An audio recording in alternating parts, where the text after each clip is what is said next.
नमस्कार दोस्तों। कहानियों की श्रृंखला में आज सुनेंगे निर्मल वर्मा जी की कहानी एक दिन का मेहमान। लेकिन उससे पहले मेरा आपसे विनम्र अनुरोध है कि अगर मेरे द्वारा सुनाई हुई कहानियाँ आपको अच्छी लगती हैं और आपने अभी तक मेरे चैनल को सब्सक्राइब नहीं किया है तो सब्सक्राइब ज़रूर करें, लाइक करें और अपने दोस्तों और परिचितों में शेयर भी करें। बेल आइकन दबाना बिल्कुल भी ना भूलें। आज सुनिए एक दिन का मेहमान। उसने अपना सूटकेस दरवाजे के आगे रख दिया, घंटी का बटन दबाया और प्रतीक्षा करने लगा। मकान चुप था, कोई हलचल नहीं। एक क्षण के लिए भ्रम हुआ कि घर में कोई नहीं है और वह खाली मकान के आगे खड़ा है। उसने रुमाल निकालकर पसीना पोंछा, अपना एयरबैग सूटकेस पर रख दिया, दोबारा बटन दबाया और दरवाजे से कान सटाकर सुनने लगा। बरामदे के पीछे कोई खुली खिड़की हवा में हिचकोले खा रही थी। वह पीछे हटकर ऊपर देखने लगा। वह दुमंजिला मकान था, लेन के अन्य मकानों की तरह। काली छत, अंग्रेजी वी की शक्ल में दोनों तरफ से ढलुआ और बीच में सफेद पत्थर की दीवार, जिसके माथे पर मकान का नंबर एक काली बिंदी सा टिमक रहा था। ऊपर की खिड़कियां बंद थीं और पर्दे गिरे थे। कहाँ जा सकते हैं इस वक्त? वह मकान के पिछवाड़े गया। वही लॉन, फेंस और झाड़ियां थीं जो उसने 2 साल पहले देखी थीं। बीच में बिलो अपनी टहनियां झुकाए एक काले बूढ़े रीछ की तरह ऊँघ रहा था। लेकिन गैराज खुला और खाली पड़ा था। वे कहीं कार लेकर गए थे। संभव है उन्होंने सारी सुबह उसकी प्रतीक्षा की हो और अब किसी काम से बाहर चले गए हों। लेकिन दरवाजे पर उसके लिए एक चिट तो छोड़ ही सकते थे। वह दोबारा सामने के दरवाजे पर लौट आया। अगस्त की चुनचुनाती धूप उनकी आंखों पर पड़ रही थी। सारा शरीर चू रहा था। वह बरामदे में ही अपने सूटकेस पर बैठ गया। अचानक उसे लगा सड़क के पार मकानों की खिड़कियों से कुछ चेहरे बाहर झांक रहे हैं, उसे देख रहे हैं। उसने सुना था अंग्रेज लोग दूसरों की निजी चिंताओं में दखल नहीं देते, लेकिन वह मकान के बाहर बरामदे में बैठा था, जहां प्राइवेसी का कोई मतलब नहीं था। इसलिए वे निसंकोच नंगी उन्मुक्तता से उसे घूर रहे थे। लेकिन शायद उनके कौतूहल का एक दूसरा कारण था। उस छोटे अंग्रेजी कस्बाती शहर में लगभग सब एक दूसरे को पहचानते थे और वह न केवल अपनी शक्ल सूरत में बल्कि झूलते झालते हिंदुस्तानी सूट में काफी अद्भुत प्राणी दिखाई दे रहा होगा। उसकी तुड़ी मुड़ी वेशभूषा, गर्द और पसीने में लथपथ चेहरे से कोई यह अनुमान भी नहीं लगा सकता था कि अभी 3 दिन पहले फ्रैंकफर्ट की कॉन्फ्रेंस में उसने पेपर पढ़ा था, मैं एक लुटा पिटा एशियन इमिग्रेंट दिखाई दे रहा हूँगा। उसने सोचा और अचानक खड़ा हो गया, मानो खड़ा होकर प्रतीक्षा करना ज्यादा आसान हो। इस बार बिना सोचे समझे उसने दरवाजा जोर से खटखटाया और तत्काल हकबकाकर पीछे हट गया। हाथ लगते ही दरवाजा खट से खुल गया। जीने पर पैरों की आवाज सुनाई दी और दूसरे क्षण वह चौखट पर उसके सामने खड़ी थी। वह भागते हुए सीढ़ियां उतरकर नीचे आई थी और उससे चिपट गई थी। इससे पहले वह पूछता, क्या तुम भीतर थी? और वह पूछती, तुम बाहर खड़े थे? उसने अपने धूल भरे लस्तम पस्तम हाथों से उसके दुबले कंधों को पकड़ लिया और लड़की का सिर नीचे झुकाया। उसने अपना मुंह उसके बालों पर रख दिया। पड़ोसियों ने एक एक करके अपनी खिड़कियां बंद कर दी। लड़की ने धीरे से उसे अपने से अलग कर दिया। बाहर कब से खड़े थे? पिछले 2 साल से। वाह! लड़की हंसने लगी। उसे अपने बाप की ऐसी ही बातें बौड़म जान पड़ती थी। मैंने 2 बार घंटी बजाई। तुम लोग कहाँ थे? घंटी खराब है, इसलिए मैंने दरवाजा खुला छोड़ दिया था। तुम्हें मुझे फोन पर बताना चाहिए था। मैं पिछले 1 घंटे से आगे पीछे दौड़ रहा था। मैं तुम्हें बताने वाली थी, लेकिन बीच में लाइन कट गई। तुमने और पैसे क्यों नहीं डाले? मेरे पास सिर्फ 10 पैसे थे। वह औरत काफी चुड़ैल थी। कौन औरत? लड़की ने उसका बैग उठाया। वही जिसने हमें बीच में काट दिया। आदमी अपना सूटकेस बीच ड्राइंग रूम में घसीट लाया। लड़की उत्सुकता से बैग के भीतर झांक रही थी। सिगरेट के पैकेट, स्कॉच की लंबी बोतल, चॉकलेट के बंडल, वे सारी चीजें जो उसने इतनी हड़बड़ी में फ्रैंकफर्ट के एयरपोर्ट पर ड्यूटी फ्री दुकान से खरीदी थी, अब बैग से ऊपर झांक रही थी। तुमने अपने बाल कटवा लिए? आदमी ने पहली बार चैन से लड़की का चेहरा देखा। हाँ, सिर्फ छुट्टियों के लिए। कैसे लगते हैं? अगर तुम मेरी बेटी नहीं होती तो मैं समझता कोई लफंगा घर में घुस आया है। ओह पापा! लड़की ने हंसते हुए बैग से चॉकलेट निकाली, रैपर खोला, फिर उसके आगे बढ़ा दी। स्विस चॉकलेट, उसने उसे हवा में डुलाते हुए कहा। मेरे लिए एक गिलास पानी ला सकती हो? ठहरो, मैं चाय बनाती हूँ। चाय बाद में। वह अपने कोट की अंदरूनी जेब में कुछ टटोलने लगा। नोटबुक, वॉलेट, पासपोर्ट, सब चीजें बाहर निकल आईं। अंत में उसे टैबलेट्स की डिब्बी मिली जिसे वह ढूंढ रहा था। लड़की पानी का गिलास लेकर आई तो उससे पूछा, कैसी दवाई है? जर्मन, उसने कहा, बहुत असर करती है। उसने टैबलेट पानी के साथ निगल ली, फिर सोफे पर बैठ गया। सब कुछ वैसा ही था जैसा उसने सोचा था। वही कमरा, शीशे का दरवाजा, खुले हुए पर्दों के बीच वही चौकोर हरे रुमाल जैसा लॉन, टीवी के स्क्रीन पर उड़ती पक्षियों की छाया जो बाहर उड़ते थे और भीतर होने का भ्रम देते थे। वह किचन की देहरी पर आया। गैस के चूल्हों के पीछे लड़की की पीठ दिखाई दे रही थी। कॉर्डराय की काली जीन्स और सफेद कमीज जिसकी मुड़ी स्लीव्स बाहों की कोहनियों पर झूल रही थी, वह बहुत हल्की और छुई मुई सी दिखाई दे रही थी। मम्मा कहाँ हैं?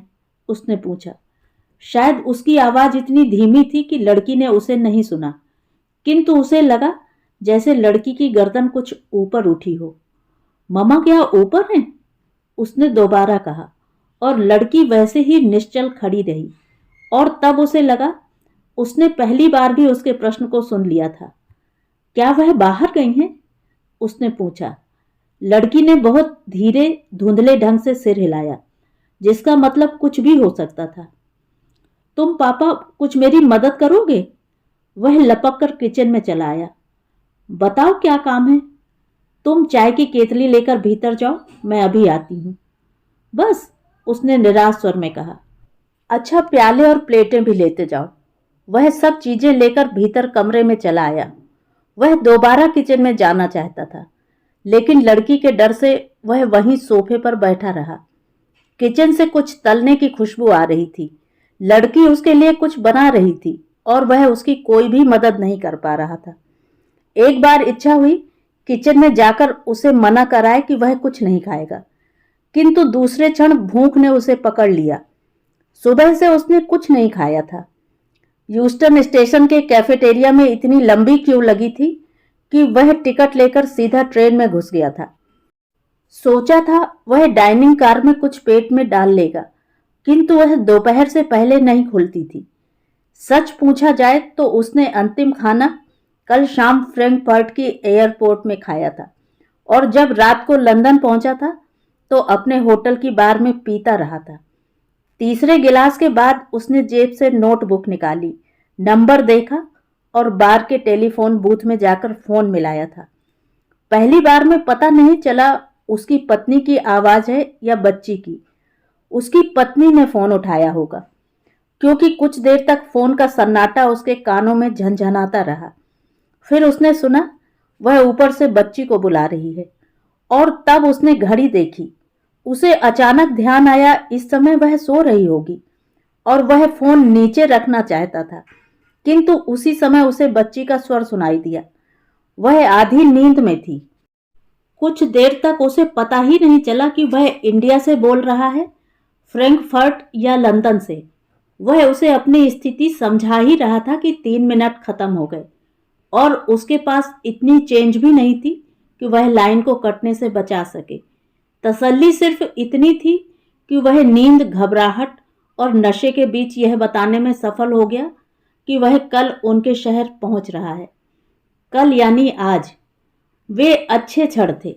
बाहर इंग्लैंड की पीली और मुलायम धूप फैली थी। वह घर के भीतर था। उसके भीतर गरमाई की लहरें उठने लगी थीं। हवाई अड्डों की भाग दौड़, होटलों की हील हुज्जत, ट्रेन टैक्सियों की हड़बड़ाहट, वह सबसे परे हो गया था।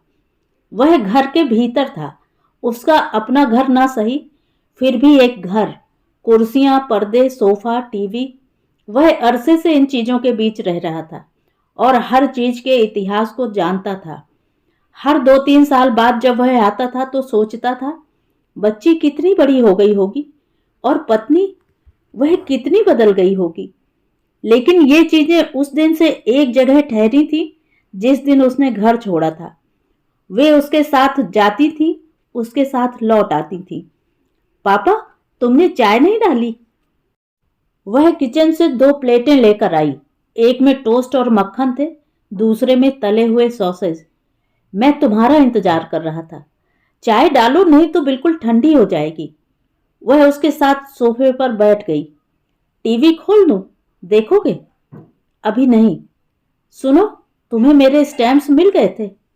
हाँ पापा, थैंक्स। वह टोस्ट पर मक्खन लगा रही थी। लेकिन तुमने चिट्ठी एक भी नहीं लिखी। मैंने एक लिखी थी, लेकिन जब तुम्हारा टेलीग्राम आया तो मैंने सोचा अब तुम आ रहे हो तो चिट्ठी भेजने की क्या जरूरत। तुम सचमुच गागा हो। लड़की ने उसकी ओर देखा और हंसने लगी।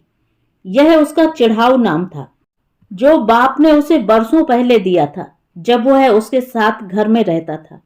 वह बहुत छोटी थी और उसने हिंदुस्तान का नाम भी नहीं सुना था। बच्ची की हंसी का फायदा उठाते हुए वह उसके पास झुक आया, जैसे कोई चंचल चिड़िया हो जिसे केवल सुरक्षा के भ्रामक क्षण में ही पकड़ा जा सकता है। मम्मी कब लौटेंगी? प्रश्न इतना अचानक था कि लड़की झूठ नहीं बोल सकी। वह ऊपर अपने कमरे में है। ऊपर?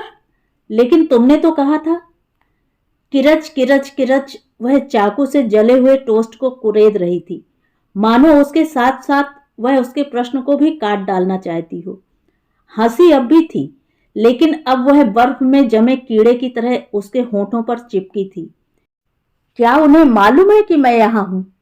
लड़की ने टोस्ट पर मक्खन लगाया, फिर जैम, फिर उसके आगे प्लेट रख दी। हाँ, मालूम है, उसने कहा। क्या वह नीचे आकर हमारे साथ चाय नहीं पिएंगी? लड़की दूसरी प्लेट पर सॉसेज सजाने लगी। फिर उसे कुछ याद आया। वह रसोई में गई और अपने साथ मस्टर्ड और केचप की बोतलें ले आई। मैं ऊपर जाकर पूछ आता हूं। उसने लड़की की तरफ देखा, जैसे उससे अपनी कार्यवाही का समर्थन पाना चाहता हो। जब वह कुछ नहीं बोली तो वह जीने की तरफ जाने लगा। प्लीज पापा, उसके पांव ठिठक गए।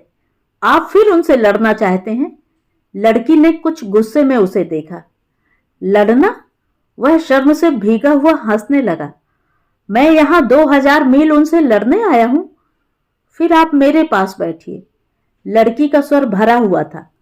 वह अपनी मां के साथ थी, लेकिन बाप के प्रति क्रूर नहीं थी। वह उसे पुरचाती निगाहों से निहार रही थी। मैं तुम्हारे पास हूं, क्या यह काफी नहीं है? वह खाने लगा। टोस्ट, सॉसेज, टिन के उबले हुए मटर। उसकी भूख उड़ गई थी, लेकिन लड़की की आंखें उस पर थीं। वह उसे देख रही थी और कुछ सोच रही थी। कभी कभी टोस्ट का एक टुकड़ा मुंह में डाल लेती और फिर चाय पीने लगती। फिर उसकी ओर देखती और चुपचाप मुस्कुराने लगती। उसे दिलासा सी देती, सब कुछ ठीक है, तुम्हारी जिम्मेदारी मुझ पर है और जब तक मैं हूं डरने की कोई बात नहीं। डर नहीं था, टैबलेट का असर रहा होगा या यात्रा की थकान। वह कुछ देर के लिए लड़की की निगाहों से हटना चाहता था। वह अपने को हटाना चाहता था।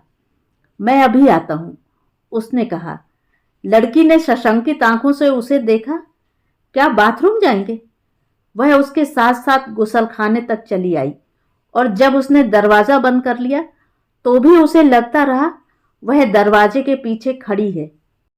उसने बेसिन में अपना मुंह डाल दिया और नलका खोल दिया। पानी झरझर उसके चेहरे पर बहने लगा और वह सिसकने सा लगा। आधे बने हुए शब्द उसकी छाती के खोखल से बाहर निकलने लगे, जैसे भीतर जमी हुई काई उलट रहा हो, उल्टी, जो सीधी दिल से बाहर आती है। वह टैबलेट जो कुछ देर पहले खाई थी अब पीले चूरे सी बेसिन के संगमरमर पर तैर रही थी। फिर उसने नल बंद कर दिया और रुमाल निकालकर मुंह पोंछा। बाथरूम की खूंटी पर स्त्री के मैले कपड़े टंगे थे। प्लास्टिक की एक चौड़ी बाल्टी में अंडरवियर और ब्रा साबुन में डूबे थे। खिड़की खुली थी और बाग का पिछवाड़ा धूप में चमक रहा था। कहीं किसी दूसरे बाग से घास काटने की उनींदी सी घुर्र घुर्र की आवाज आ रही थी। वह जल्दी से बाथरूम का दरवाजा बंद करके कमरे में चला आया। सारे घर में सन्नाटा था। वह किचन में आया तो लड़की दिखाई नहीं दी। वह ड्राइंग रूम में लौटा तो वह भी खाली पड़ा था। उसे संदेह हुआ कि वह ऊपर वाले कमरे में अपनी मां के पास बैठी है। एक अजीब आतंक ने उसे पकड़ लिया। घर जितना शांत था उतना ही खतरे से अटा जान पड़ा।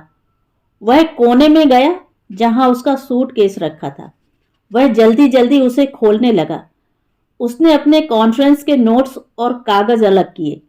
उनके नीचे से वह सारा सामान निकालने लगा जो वह दिल्ली से अपने साथ लाया था।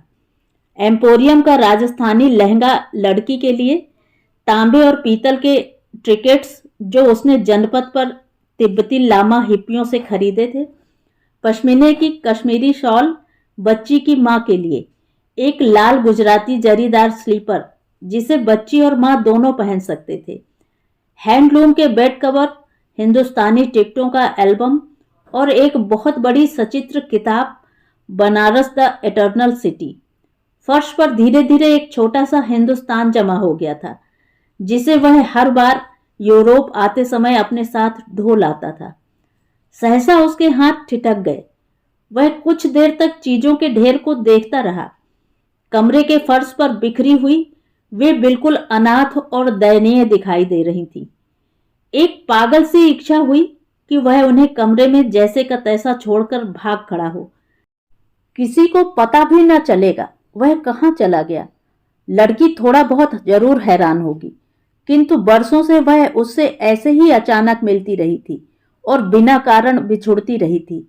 You are a coming man and a going man, वह उससे कहा करती थी, पहले विषाद में और बाद में कुछ कुछ हंसी में। उसे कमरे में न बैठा देखकर लड़की को कुछ ज्यादा सदमा नहीं पहुंचेगा। वह ऊपर जाएगी और मां से कहेगी, अब तुम नीचे आ सकती हो। वह चले गए। फिर वे दोनों एक साथ नीचे आएंगी और उन्हें राहत मिलेगी कि अब उन दोनों के अलावा घर में कोई नहीं है। पापा, वह चौंक गया जैसे रंगे हाथों पकड़ा गया हो। खिसियानी सी मुस्कुराहट में लड़की को देखा। वह कमरे की चौखट पर खड़ी थी और खुले हुए सूटकेस को ऐसे देख रही थी जैसे वह कोई जादू की पिटारी हो जिसने अपने पेट से अचानक रंग बिरंगी चीजों को उगल दिया हो। लेकिन उसकी आंखों में कोई खुशी नहीं थी, एक शर्म सी थी। जब बच्चे अपने बड़ों को कोई ऐसी ट्रिक करते हुए देखते हैं जिसका भेद उन्हें पहले से मालूम होता है, वे अपने संकोच को छिपाने के लिए कुछ ज्यादा ही उत्सुक हो जाते हैं। इतनी चीजें? वह आदमी के सामने कुर्सी पर बैठ गई। कैसे लाने दी? सुना है आजकल कस्टम वाले बहुत तंग करते हैं। नहीं, इस बार उन्होंने कुछ नहीं किया, आदमी ने उत्साह में आकर कहा। शायद इसलिए कि मैं सीधे फ्रैंकफर्ट से आ रहा था। उन्हें सिर्फ एक चीज पर शक हुआ था। उसने मुस्कुराते हुए लड़की की ओर देखा। किस चीज पर? लड़की ने इस बार सच्ची उत्सुकता से पूछा। उसने अपने बैग से दाल बीजी का डिब्बा निकाला और उसे खोलकर मेज पर रख दिया। लड़की ने झिझकते हुए 2-4 दाने उठाए और उन्हें सूंघने लगी। क्या है यह? उसने जिज्ञासा से आदमी को देखा। वे भी इसी तरह सूंघ रहे थे। वह हंसने लगा। उन्हें डर था कि कहीं इसमें चरस गांजा तो नहीं है। हैश? लड़की की आंखें फैल गईं। क्या इसमें सचमुच हैश मिली है? खाकर देखो। लड़की ने कुछ दालमोठ मुंह में डाले और उन्हें चबाने लगी। फिर हलाट सी होकर सीसी करने लगी। मिर्च होगी, थूक दो, आदमी ने कुछ घबरा कर कहा।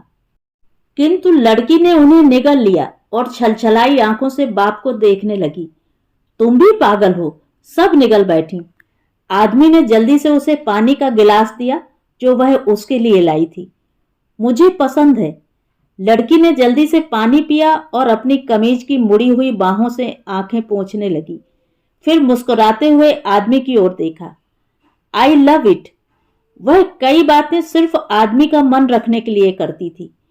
उनके बीच बहुत कम मोहलत रहती थी और वह उसके निकट पहुंचने के लिए ऐसे शॉर्टकट लेती थी जिसे दूसरे बच्चे महीनों में पार करते हैं। क्या उन्होंने भी इसे चक्कर देखा था? लड़की ने पूछा। नहीं, उनमें इतनी हिम्मत कहाँ थी। उन्होंने सिर्फ मेरा सूटकेस खोला, मेरे कागजों को उल्टा पलटा और जब उन्हें पता चला कि मैं कॉन्फ्रेंस से आ रहा हूं तो उन्होंने कहा, मिस्टर यू मे गो। क्या कहा उन्होंने? लड़की हंस रही थी। उन्होंने कहा, mister you may go, like an Indian crow. आदमी ने भेद भरी निगाहों से उसे देखा। क्या है यह? लड़की हंसती रही। जब वह बहुत छोटी थी और आदमी के साथ पार्क में घूमने जाती थी तो वे यह सिरफिरा खेल खेलते थे। वह पेड़ की ओर देखकर पूछता था, oh dear, is there anything to see? और लड़की चारों तरफ देखकर कहती थी, yes dear, there is a crow over the tree. आदमी विस्मय से उसकी ओर देखता। क्या है यह? और वह विजय उल्लास में कहती, पोयम, अ पोयम। बढ़ती हुई उम्र में छूटते हुए बचपन की छाया सरक आई। पार्क की हवा, पेड़, हंसी। वह बाप की उंगली पकड़कर सहसा एक ऐसी जगह आ गई जिसे वह मुद्दत पहले छोड़ चुकी थी, जो कभी कभार रात को सोते हुए सपनों में दिखाई दे जाती थी। मैं तुम्हारे लिए कुछ इंडियन सिक्के लाया था। तुमने पिछली बार कहा था ना? दिखाओ, कहाँ है? लड़की ने कुछ जरूरत से ज्यादा ही ललकते हुए पूछा। आदमी ने सलमे सितारों से जड़ी एक लाल थैली उठाई जिसे हिप्पी लोग अपने पासपोर्ट के लिए खरीदते थे। लड़की ने उसे उसके हाथ से छीन लिया और हवा में झुलाने लगी। भीतर रखी चवन्नियां अठन्नियां चहचहाने लगीं। फिर उसने थैली का मुंह खोला और सारे पैसों को मेज पर बिखेर दिया। हिंदुस्तान में क्या सब लोगों के पास ऐसे ही सिक्के होते हैं? वह हंसने लगा। और क्या सबके लिए अलग अलग बनेंगे? उसने कहा। लेकिन गरीब लोग? उसने आदमी को देखा। मैंने एक रात टीवी में उन्हें देखा था। वह सिक्कों को भूल गई और कुछ असमंजस में फर्श पर बिखरी चीजों को देखने लगी। तब पहली बार आदमी को लगा वह लड़की जो उसके सामने बैठी है कोई दूसरी है। पहचान का फ्रेम वही है जो उसने 2 साल पहले देखा था, लेकिन बीच की तस्वीर बदल गई है। किंतु वह बदली नहीं थी, सिर्फ कहीं और चली गई थी। वे माँ बाप जो अपने बच्चों के साथ हमेशा नहीं रहते, उन गोपनीय मंजिलों के बारे में कुछ नहीं जानते जो उनके अभाव की नींव पर ऊपर ही ऊपर बनती रहती हैं। लड़की अपने बचपन की बेसमेंट में जाकर ही पिता से मिल पाती थी, लेकिन कभी कभी उसे छोड़कर दूसरे कमरों में चली जाती थी जिसके बारे में आदमी को कुछ भी मालूम नहीं था। पापा, लड़की ने उसकी ओर देखा। क्या मैं इन चीजों को समेट कर रख दूं? क्यों, इतनी जल्दी क्या है? नहीं, जल्दी नहीं, लेकिन मम्मा आकर देखेंगी तो। उसके स्वर में हल्की सी घबराहट थी, जैसे वह हवा में किसी अदृश्य खतरे को सूंघ रही हो। आएंगी तो क्या? आदमी ने कुछ विस्मय से लड़की की ओर देखा। पापा, धीरे बोलो। लड़की ने ऊपर कमरे की तरफ देखा। ऊपर सन्नाटा था, जैसे घर की एक देह हो, 2 में बटी हुई, जिसका एक हिस्सा सुन्न और निस्पंद पड़ा हो, दूसरे में वे दोनों बैठे थे। और तब उसे भ्रम हुआ कि लड़की कोई कठपुतली का नाटक कर रही है, ऊपर के धागे से बंधी हुई। जैसे वह खींचता है वैसे वह हिलती है, लेकिन वह न धागे को देख सकता है न उसे जो उसे हिलाता है। वह उठ खड़ा हुआ। लड़की ने आतंकित होकर उसे देखा। आप कहाँ जा रहे हैं? वह नीचे नहीं आएगी? उसने पूछा। उन्हें मालूम है आप यहाँ हैं, लड़की ने कुछ खींच कर कहा। इसीलिए वह नहीं आना चाहती? नहीं, लड़की ने कहा, इसीलिए वह कभी भी आ सकती हैं। कैसे पागल हैं, इतनी छोटी सी बात नहीं समझ सकते। आप बैठिए, मैं अभी इन सब चीजों को समेट लेती हूँ। वह फर्श पर उकड़ू बैठ गई। बड़ी सफाई से हर चीज को उठाकर कोने में रखने लगी। मखमल की जूती, पश्मीने की शॉल, गुजरात एम्पोरियम का बेड कवर। उसकी पीठ पिता की ओर थी, किंतु वह उसके हाथ देख सकता था, पतले और सांवले, बिल्कुल अपनी माँ की तरह, वैसे ही निस्संग और ठंडे, जो उसकी लाई चीजों को आत्मीयता से पकड़ते नहीं थे, सिर्फ अनमने भाव से अलग ठेल देते थे। वे एक ऐसी बच्ची के हाथ थे जिसने सिर्फ माँ के सीमित और सुरक्षित स्नेह को छूना सीखा था, मर्द के उत्सुक और पीड़ित उन्माद को नहीं, जो पिता के सेक्स की काली कंदरा से उमड़ता हुआ बाहर आता है। अचानक लड़की के हाथ ठिठक गए। उसे लगा कोई दरवाजे की घंटी बजा रहा है, लेकिन दूसरे ही क्षण फोन का ध्यान आया, जो जीने के नीचे कोटर में था और जंजीर से बंधे पिल्ले की तरह जोर जोर से चीख रहा था।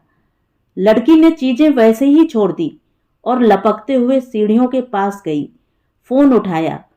एक क्षण तक कुछ सुनाई नहीं दिया, फिर वह चिल्लाई, मम्मा, आपका फोन। बच्ची बेनिस्टर के सहारे खड़ी थी, हाथ में फोन झुलाती हुई। ऊपर का दरवाजा खुला और जीना हिलने लगा। कोई नीचे आ रहा था। फिर एक सिर लड़की के चेहरे पर झुका, गुथा हुआ जूड़ा और फोन के बीच एक पूरा चेहरा उभर आया।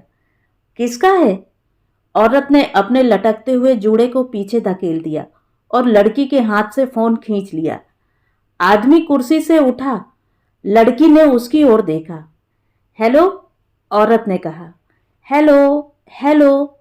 औरत की आवाज ऊपर उठी और तब उसे पता चला कि यह उस स्त्री की आवाज है जो उसकी पत्नी थी। वह उसे बरसों बाद भी सैकड़ों आवाजों की भीड़ में पहचान सकता था।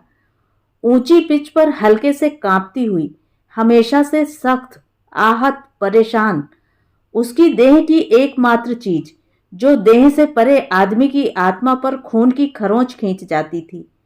वह जैसे उठा था वैसे ही बैठ गया। लड़की मुस्कुरा रही थी। वह हैंगर के आईने से आदमी का चेहरा देख रही थी और वह चेहरा कुछ वैसा ही बेडौल दिखाई दे रहा था जैसे उम्र के आईने से औरत की आवाज, उल्टा टेढ़ा, पहेली सा रहस्यमय। वे तीनों व्यक्ति अनजाने में चार में बट गए थे। लड़की, उसकी माँ, वह और उसकी पत्नी। घर जब गृहस्थी में बदलता है तो अपने आप फैलता जाता है। तुम जेनी से बात करोगी? औरत ने लड़की से कहा, और बच्ची जैसे इसी क्षण की प्रतीक्षा कर रही थी। वह उछलकर ऊपरी सीढ़ी पर आई और माँ से टेलीफोन ले लिया। Hello jenny, it is me. वह 2 सीढ़ियां नीचे उतरी। अब आदमी उसे पूरा का पूरा देख सकता था। बैठो। आदमी कुर्सी से उठ खड़ा हुआ। उसके स्वर में एक बेबस सा अनुनय था, मानो उसे डर हो कि कहीं उसे देखकर वह उल्टे पांव न लौट जाए। वह एक क्षण अनिश्चय में खड़ी रही। अब वापस मुड़ना निरर्थक था, लेकिन इस तरह उसके सामने खड़े रहने का भी कोई तुक नहीं था। वह स्टूल खींचकर टीवी के आगे बैठ गई। कब आए? उसका स्वर इतना धीमा था कि आदमी को लगा टेलीफोन पर कोई दूसरी औरत बोल रही थी। काफी देर हो गई। मुझे तो पता भी न था कि तुम ऊपर के कमरे में हो। स्त्री चुपचाप उसे देखती रही। आदमी ने जेब से रुमाल निकाला, पसीना पोंछा, मुस्कुराने की कोशिश में मुस्कुराने लगा। मैं बहुत देर तक बाहर खड़ा रहा। मुझे पता नहीं था घंटी खराब है। गैरेज खाली पड़ा था। मैंने सोचा तुम दोनों कहीं बाहर गए हो। तुम्हारी कार? उसे मालूम था, फिर भी उसने पूछा। सर्विसिंग के लिए गई है, स्त्री ने कहा। वह हमेशा से उसकी छोटी बेकार की बातों से नफरत करती आई थी, जबकि आदमी के लिए वे कुछ ऐसे तिनके थे जिन्हें पकड़कर डूबने से बचा जा सकता था, कम से कम कुछ देर के लिए। तुम्हें मेरा टेलीग्राम मिल गया था? मैं फ्रैंकफर्ट आया था, उसी टिकट पर यहां आ गया। कुछ पौंड ज्यादा देने पड़े। मैंने तुम्हें वहां से फोन भी किया था, लेकिन तुम दोनों कहीं बाहर थे। कब? औरत ने हल्की जिज्ञासा से उसकी ओर देखा। हम दोनों घर में थे। घंटी बज रही थी, लेकिन किसी ने उठाया नहीं। हो सकता है ऑपरेटर मेरी अंग्रेजी नहीं समझ सकी और गलत नंबर दे दिया हो। लेकिन सुनो, वह हंसने लगा। एक अजब बात हुई। हीथ्रो पर मुझे एक औरत मिली जो पीछे से बिल्कुल तुम्हारी तरह दिखाई दे रही थी। यह तो अच्छा हुआ मैंने उसे बुलाया नहीं। हिंदुस्तान के बाहर हिंदुस्तानी औरतें एक जैसी ही दिखाई देती हैं। वह बोले जा रहा था। वह उस आदमी की तरह था जो आंखों पर पट्टी बांधकर हवा में तनी हुई रस्सी पर चलता है। स्त्री कहीं बहुत नीचे थी, एक सपने में, जिसे वह बहुत पहले कभी जानता था, किंतु अब उसे याद नहीं आ रहा था कि वह उसके सामने क्यों बैठा था। वह चुप हो गया। उसे ख्याल आया, इतनी देर से वह सिर्फ अपनी आवाज सुन रहा है। उसके सामने बैठी स्त्री बिल्कुल चुप बैठी थी, उसकी ओर बहुत ठंडी और हताश निगाहों से देख रही थी। क्या बात है? आदमी ने कुछ भयभीत सा होकर पूछा। मैंने तुम्हें मना किया था, तुम समझती क्यों नहीं? किसके लिए? तुमने किसके लिए मना किया था? मैं तुमसे कुछ नहीं चाहती। मेरे घर तुम ये सब क्यों लाते हो? क्या फायदा है इनका? पहले क्षण वह नहीं समझा। कौन सी चीजें? फिर उसकी निगाहें फर्श पर गईं। शांति निकेतन का पर्स, डाक टिकटों का एल्बम, दाल बीजी का डिब्बा, वे अब बिल्कुल लुटी पिटी दिखाई दे रही थीं। जैसे वह कुर्सी पर बैठा हुआ था, वैसी वे फर्श पर बिखरी हुई। कौन सी ज्यादा हैं? उसने खिसियाते हुए कहा। इन्हें न लाता तो आधा सूटकेस खाली पड़ा रहता। लेकिन मैं तुमसे कुछ नहीं चाहती। तुम क्या इतनी सी बात नहीं समझ सकते? स्त्री की आवाज कांपती हुई ऊपर उठी, जिसके पीछे न जाने कितनी लड़ाइयों की पीड़ा, कितने नरकों का पानी भरा था, जो बांध टूटते ही उसके पास आने लगा, एक एक इंच आगे बढ़ता हुआ। उसने जेब से रुमाल निकाला और अपने लथपथ चेहरे को पोंछने लगा। क्या तुम्हें इतनी देर के लिए आना भी बुरा लगता है? हाँ। उसका चेहरा तन गया। फिर अजीब हताशा में वह ढीली पड़ गई। मैं तुम्हें देखना नहीं चाहती, बस। क्या यह इतना आसान है? वह जिद्दी लड़के की तरह उसे देखने लगा, जो सवाल समझ लेने के बाद भी बहाना करता है कि उसे कुछ समझ में नहीं आया। वुक्कू, उसने धीरे से कहा, प्लीज मुझे माफ करो।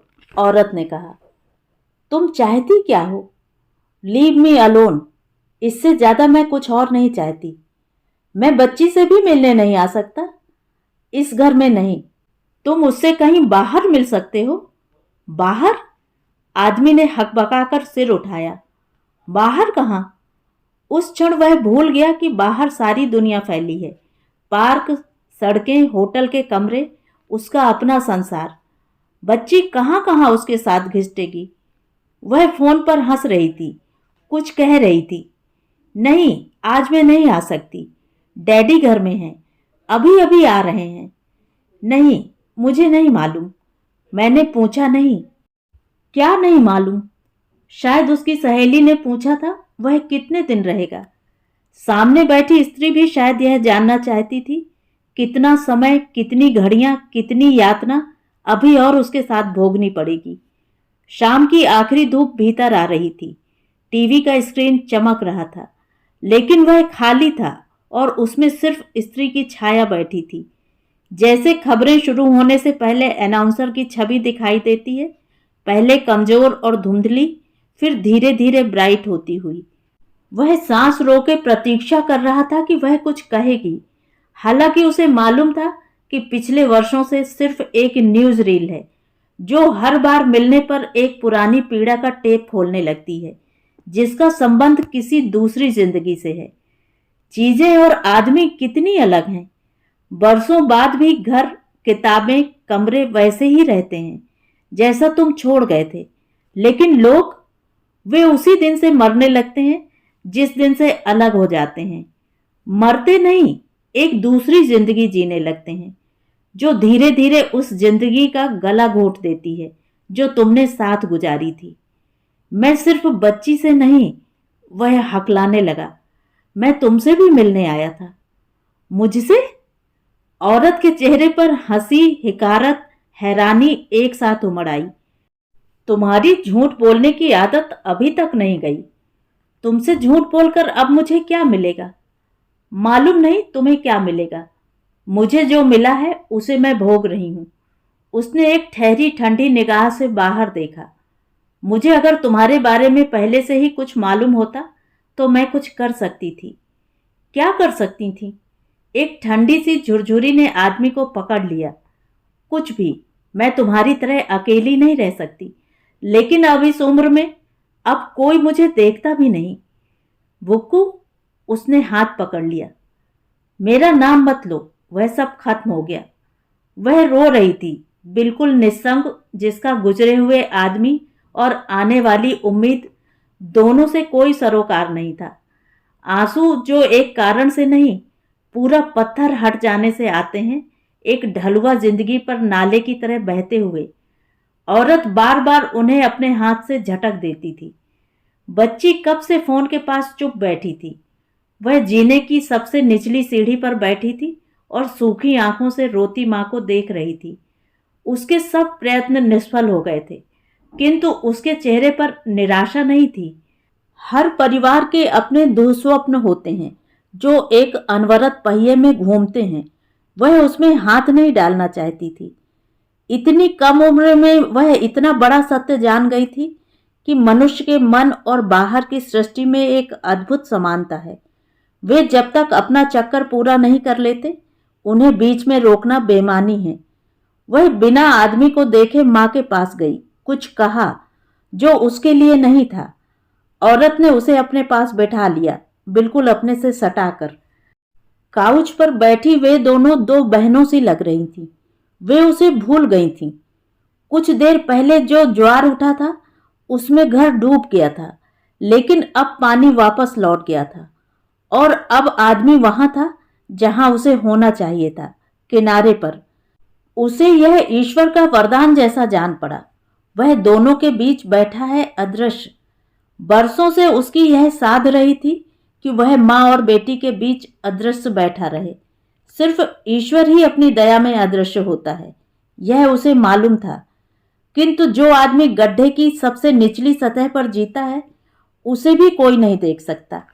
मां और बच्ची ने उसे अलग छोड़ दिया था। यह उसकी उपेक्षा नहीं थी। उसकी तरफ से मुंह मोड़कर उन्होंने उसे अपने पर छोड़ दिया था, ठीक वहीं जहां उसने वर्षों पहले घर छोड़ा था। लड़की मां को छोड़कर उसके पास आकर बैठ गई। हमारा बाग देखने चलोगे? उसने कहा। अभी? उसने कुछ विस्मय से लड़की को देखा। वह कुछ अधीर और उतावली सी दिखाई दे रही थी, जैसे वह उससे कुछ कहना चाहती हो जिसे कमरे के भीतर कहना असंभव हो। चलो, आदमी ने उठते हुए कहा, लेकिन पहले इन चीजों को ऊपर ले जाओ। हम इन्हें बाद में समेट लेंगे। बाद में कब? आदमी ने कुछ सशंकित होकर पूछा। आप चलिए तो, लड़की ने लगभग उसे घसीटते हुए कहा। इनसे कहो अपना सामान सूटकेस में रख लें। स्त्री की आवाज सुनाई दी। उसे लगा किसी ने अचानक पीछे से धक्का दिया हो। वह चमक कर पीछे मुड़ा। क्यों? मुझे इनकी कोई जरूरत नहीं है। उसके भीतर एक लपलपाता अंधड़ उठने लगा। मैं नहीं ले जाऊंगा, तुम चाहो तो इन्हें बाहर फेंक सकती हो। बाहर? स्त्री की आवाज थरथरा रही थी। मैं इनके साथ तुम्हें भी बाहर फेंक सकती हूं। रोने के बाद उसकी आंखें चमक रही थीं।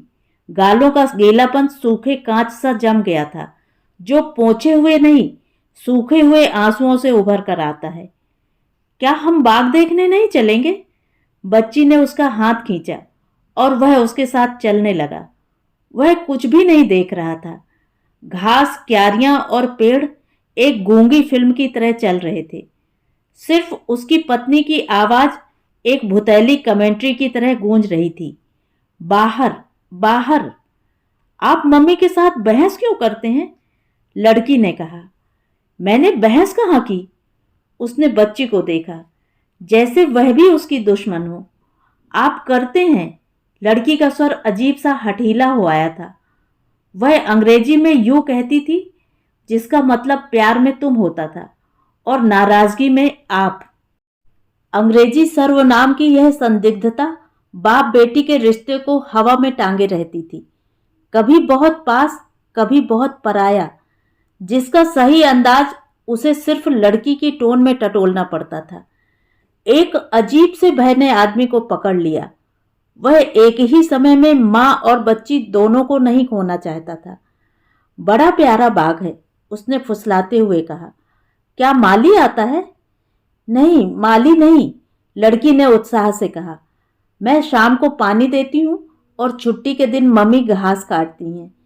इधर आओ, मैं तुम्हें एक चीज दिखाती हूँ। वह उसके पीछे पीछे चलने लगा। लॉन बहुत छोटा था, हरा पीला मखमली। पीछे गैराज था और दोनों तरफ झाड़ियों की फेंस लगी हुई थी। बीच में एक घना बूढ़ा बिलो खड़ा था। लड़की पेड़ के पीछे छिप सी गई। फिर उसकी आवाज सुनाई दी। कहाँ हो तुम? वह चुपचाप दबे पांव से पेड़ के पीछे चला आया और हैरान सा खड़ा रहा। विलो और फेंस के बीच काली लकड़ी का एक बाड़ा था, जिसके दरवाजे से एक खरगोश बाहर झांक रहा था। दूसरा खरगोश लड़की की गोद में था। वह उसे ऐसे सहला रही थी जैसे वह ऊन का गोला हो, जो कभी भी हाथ से छूटकर झाड़ियों में गुम हो जाएगा। ये हमने अभी पाले हैं। पहले 2 थे, अब 4। बाकी कहाँ हैं? बाड़े के भीतर। वे अभी बहुत छोटे हैं। पहले उसका मन भी खरगोश को छूने के लिए हुआ, किंतु उसका हाथ अपने आप बच्ची के सिर पर चला गया और वह धीरे धीरे उसके भूरे छोटे बालों से खेलने लगा।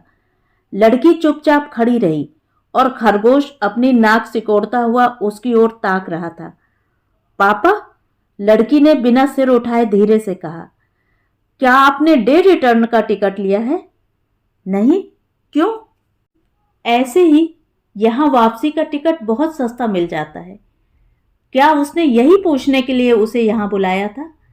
उसने धीरे से अपना हाथ लड़की के सिर से हटा लिया। आप रात को कहाँ रहेंगे? लड़की का स्वर बिल्कुल भावहीन था। अगर मैं यहीं रहूं तो?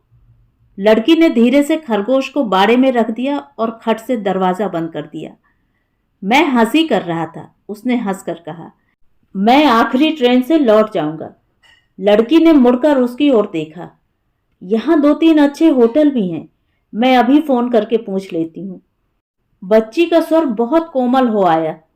यह जानते ही कि वह रात को घर में नहीं ठहरेगा, वह मां से हटकर आदमी के साथ हो गई। धीरे से उसका हाथ पकड़ा, उसे वैसे ही सहलाने लगी जैसे अभी कुछ देर पहले खरगोश को सहला रही थी। लेकिन आदमी का हाथ पसीने से तरबतर था। सुनो, मैं अगली छुट्टियों में इंडिया आऊंगी, इस बार पक्का है। उसे कुछ आश्चर्य हुआ कि आदमी ने कुछ नहीं कहा, सिर्फ बाड़े में खरगोशों की खटर पटर सुनाई दे रही थी। पापा, तुम कुछ बोलते क्यों नहीं? तुम हर साल यही कहती हो। कहती हूं, लेकिन इस बार मैं आऊंगी। Don't you believe me? भीतर चलें? मम्मी हैरान हो रही होंगी कि हम कहाँ गए। अगस्त का अंधेरा चुपचाप चला आया था। हवा में विलो की पत्तियां सरसरा रही थीं। कमरों के पर्दे गिरा दिए गए थे, लेकिन रसोई का दरवाजा खुला था। लड़की भागते हुए भीतर गई और सिंक का नल खोल हाथ धोने लगी। वह उसके पीछे आकर खड़ा हो गया। सिंक के ऊपर आईने में उसने अपना चेहरा देखा। रूखी गर्द और बढ़ी हुई दाढ़ी और सुर्ख आंखों के बीच उसकी ओर हैरत में ताकता हुआ। नहीं, तुम्हारे लिए कोई उम्मीद नहीं। पापा, क्या तुम अब भी अपने आप से बोलते हो? लड़की ने पानी में भीगा अपना चेहरा उठाया। वह शीशे में उसे देख रही थी। हाँ, लेकिन अब मुझे कोई नहीं सुनता। उसने धीरे से बच्ची के कंधे पर हाथ रखा। क्या फ्रिज में सोडा होगा? तुम भीतर चलो, मैं अभी लाती हूँ। कमरे में कोई न था। उसकी चीजें बटोर दी गई थी। सूटकेस कोने में खड़ा था। जब वे बाग में थे, उसकी पत्नी ने शायद उन सब चीजों को देखा होगा, उन्हें छुआ होगा। वह उससे चाहे कितनी नाराज क्यों न हो, चीजों की बात अलग थी। वह उन्हें ऊपर नहीं ले गई थी, लेकिन दोबारा सूटकेस में डालने की हिम्मत नहीं की थी। उसने उन्हें अपने भाग्य पर छोड़ दिया था। कुछ देर बाद जब बच्ची सोडा और गिलास लेकर आई, तो उसे सहसा पता नहीं चला कि वह कहाँ बैठा है। कमरे में अंधेरा था। पूरा अंधेरा नहीं, सिर्फ इतना जिसमें कमरे में बैठा आदमी चीजों के बीच चीजों जैसा दिखाई देता है।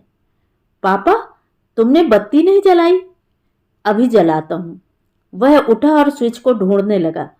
बच्ची ने सोडा और गिलास मेज पर रख दिया और टेबल लैंप जला दिया। मम्मी कहाँ हैं? वह नहा रही हैं, अभी आती होंगी। उसने अपने बैग से विस्की निकाली जो उसने फ्रैंकफर्ट के एयरपोर्ट पर खरीदी थी। गिलास में डालते हुए उसके हाथ ठिठक गए। तुम्हारी जिंजर एल कहाँ है? मैं अब असली बियर पीती हूँ। लड़की ने हंसकर उसकी ओर देखा। तुम्हें बर्फ चाहिए? नहीं, लेकिन तुम कहाँ जा रही हो? बाड़े में खाना डालने, नहीं तो वे एक दूसरे को मार खाएंगे। वह बाहर गई तो खुले दरवाजे से बाग का अंधेरा दिखाई दिया, तारों की पीली तलछट में झिलमिलाता हुआ। हवा नहीं थी। बाहर का सन्नाटा घर की अदृश्य आवाजों के भीतर से छन कर आता था। उसे लगा वह अपने घर में बैठा है और जो कभी बरसों पहले होता था वह अब हो रहा है। वह शावर के नीचे गुनगुनाती रहती थी और जब वह बालों पर तौलिया साफे की तरह बांधकर बाहर निकलती थी तब पानी की बूंदें बाथरूम से लेकर उसके कमरे तक एक लकीर बनाती जाती थीं। पता नहीं वह लकीर कहाँ बीच में सूख गई, कौन सी जगह, किस खास मोड़ पर वह चीज हाथ से छूट गई जिसे वह कभी दोबारा नहीं पकड़ सका। उसने कुछ और विस्की डाली, हालांकि गिलास अभी खाली नहीं हुआ था। उसे कुछ अजीब लगा कि पिछली रात भी यही घड़ी थी जब वह पी रहा था, लेकिन तब वह हवा में था। जब उसे एयर होस्टेस की आवाज सुनाई दी कि हम चैनल पार कर रहे हैं, तो उसने हवाई जहाज की खिड़की से नीचे देखा। कुछ भी दिखाई नहीं देता था, न समुद्र न लाइट हाउस, सिर्फ अंधेरा, अंधेरे में बहता हुआ अंधेरा, फिर कुछ भी नहीं। और तब नीचे अंधेरे में झांकते हुए उसे ख्याल आया कि वह चैनल जो नीचे कहीं दिखाई नहीं देता था असल में कहीं भीतर है, उसकी एक जिंदगी से दूसरी जिंदगी तक फैला हुआ, जिसे वह हमेशा पार करता रहेगा, कभी इधर कभी उधर, कहीं का भी नहीं, न कहीं से आता हुआ न कहीं पहुंचता हुआ। बिंदु कहाँ है? उसने चौंक कर ऊपर देखा। वह वहां कब से खड़ी थी उसे पता नहीं चला था। बाहर बाग में, उसने कहा, खरगोशों को खाना देने। वह अलग खड़ी थी बैनिस्टर के नीचे। नहाने के बाद उसने एक लंबी मैक्सी पहन ली थी। बाल खुले थे, चेहरा बहुत धुला और चमकीला सा लग रहा था। वह मेज पर रखे उसके गिलास को देख रही थी। उसका चेहरा शांत था। शावर ने जैसे न केवल उसके चेहरे को बल्कि उसके संताप को भी धो डाला था। बर्फ भी रखी है, उसने कहा। नहीं, मैंने सोडा ले लिया। तुम्हारे लिए एक बना दूं? उसने सिर हिलाया, जिसका मतलब कुछ भी था। उसे मालूम था कि गर्म पानी से नहाने के बाद उसे कुछ ठंडा पीना अच्छा लगता था। अरसे बाद भी वह उसकी आदतें नहीं भूला था, बल्कि उन आदतों के सहारे ही दोनों के बीच पुरानी पहचान लौट आती थी। वह रसोई में गया और उसके लिए एक गिलास ले आया। उसमें थोड़ी सी बर्फ डाली। जब विस्की मिलाने लगा तो उसकी आवाज सुनाई दी। बस इतनी काफी है। वह धुली हुई आवाज थी जिसमें कोई रंग नहीं था, न स्नेह का न नाराजगी का, एक शांत और तटस्थ आवाज। वह सीढ़ियों से हटकर कुर्सी के पास चली आई थी। तुम बैठोगी नहीं? उसने कुछ चिंतित होकर पूछा। उसने अपना गिलास उठाया और वहीं स्टूल पर बैठ गई जहां दोपहर को बैठी थी, टीवी के पास, लेकिन टेबल लैंप से दूर, जहां सिर्फ रोशनी की एक पतली सी झाई उस तक पहुंच रही थी। कुछ देर तक दोनों में से कोई कुछ नहीं बोला। फिर स्त्री की आवाज सुनाई दी। घर में सब लोग कैसे हैं? ठीक हैं, ये सब चीजें उन्होंने ही भेजी हैं। मुझे मालूम है, औरत ने कुछ थके स्वर में कहा। क्यों उन बेचारों को तंग करते हो? तुम ढो ढो कर इन चीजों को लाते हो और वे यहां बेकार पड़ी रहती हैं। वे यही कर सकते हैं, उसने कहा। तुम बरसों से वहां गई नहीं। वे बहुत याद करते हैं। अब जाने का कोई फायदा है? उसने गिलास से लंबा घूंट लिया। मेरा अब उनसे कोई रिश्ता नहीं। तुम बच्ची के साथ तो आ सकती हो। उसने अभी तक हिंदुस्तान नहीं देखा। वह कुछ देर चुप रही, फिर धीरे से कहा, अगले साल वह 14 वर्ष की हो जाएगी। कानून के मुताबिक तब वह कहीं भी जा सकती है। मैं कानून की बात नहीं कर रहा, तुम्हारे बिना वह कहीं नहीं जाएगी। स्त्री ने गिलास की भीगी सतह से आदमी को देखा। मेरा बस चले तो उसे वहां कभी न भेजूं। क्यों? आदमी ने उसकी ओर देखा। वह धीरे से हंसी। क्या हम दो हिंदुस्तानी उसके लिए काफी नहीं हैं? वह बैठा रहा। कुछ देर बाद रसोई का दरवाजा खुला। लड़की भीतर आई, चुपचाप दोनों को देखा और फिर जीने के पास चली गई, जहां टेलीफोन रखा था। किसे कर रही हो? औरत ने पूछा। लड़की चुप रही, फोन का डायल घुमाने लगी। आदमी उठा, उसकी ओर देखा। थोड़ा सा और लोगी? नहीं, उसने सिर हिलाया। आदमी धीरे धीरे अपने गिलास में डालने लगा। क्या बहुत पीने लगे हो? औरत ने कहा। नहीं, आदमी ने सिर हिलाया। सफर में कुछ ज्यादा ही हो जाता है। मैंने सोचा था अब तक तुमने घर बसा लिया होगा। कैसे? उसने स्त्री को देखा। तुम्हें यह कैसे भ्रम हुआ? औरत कुछ देर तक नीरव आंखों से उसे देखती रही। क्यों, उस लड़की का क्या हुआ? वह तुम्हारे साथ नहीं रहती? स्त्री के स्वर में कोई उत्तेजना नहीं थी, न क्लेश की कोई छाया थी। जैसे दो व्यक्ति मुद्दत बाद किसी ऐसी घटना की चर्चा कर रहे हों जिसने एक झटके से दोनों को अलग छोरों पर फेंक दिया था। मैं अकेला रहता हूं, मां के साथ, उसने कहा। औरत ने तनिक विस्मय से उसे देखा। क्या बात हुई? कुछ नहीं, मैं शायद साथ रहने के काबिल नहीं हूं।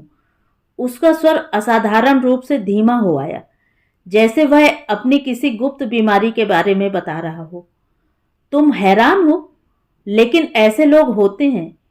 वह कुछ और कहना चाहता था, प्रेम के बारे में, वफादारी के बारे में, विश्वास और धोखे के बारे में।